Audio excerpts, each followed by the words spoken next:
I'm a big fan of your show, is the month you take off in August. You take that off, you go away, you cut yourself off from life. And one of my favorite episodes every year is when you come back online where you're finding out everything you missed. In fact, my favorite one was, I think, Joe Biden's first year in office, where you found out about the Afghanistan withdrawal Oh and just yeah. couldn't believe all that. But now, as I understand it, you've taken that to the next level since the death of Charlie Kirk.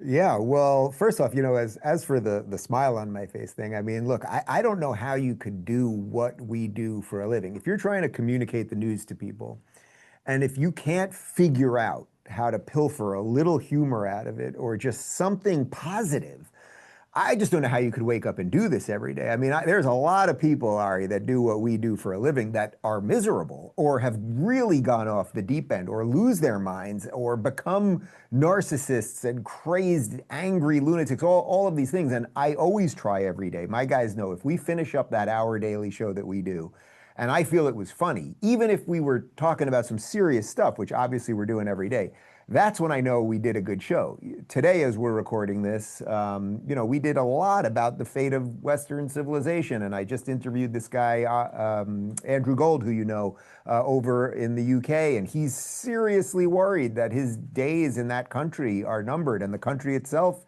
has a numbered amount of days left to it. That's serious stuff. But you have to figure out, I think, a way to just get those brief moments. Otherwise, we both know there's so many people that do this that go nuts. So anyway, that's partly why I started doing this off the grid August thing. This was my ninth year of doing it. So my ninth August, basically no phone, no TV, no news, no social media, none of the stuff, no email.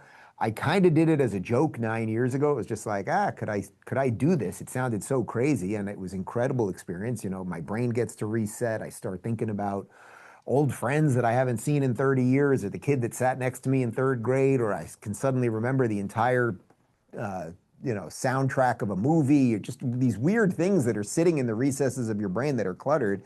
And then I think what you find particularly interesting about it is that, as my friend Ben Shapiro was saying to me for many years, when I would tell him about what I do for August, he'd go, Dave, there's something called Shabbat, and you can do it you can do it one day a week.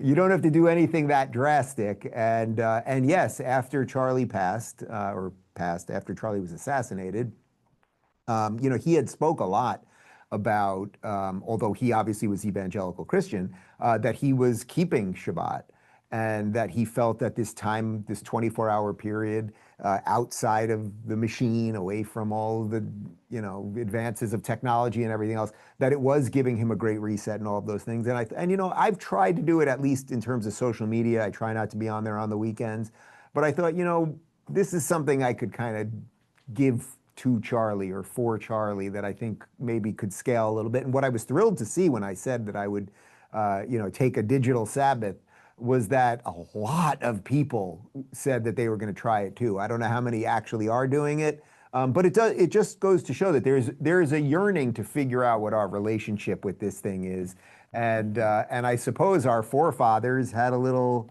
insight into how to maybe manage it.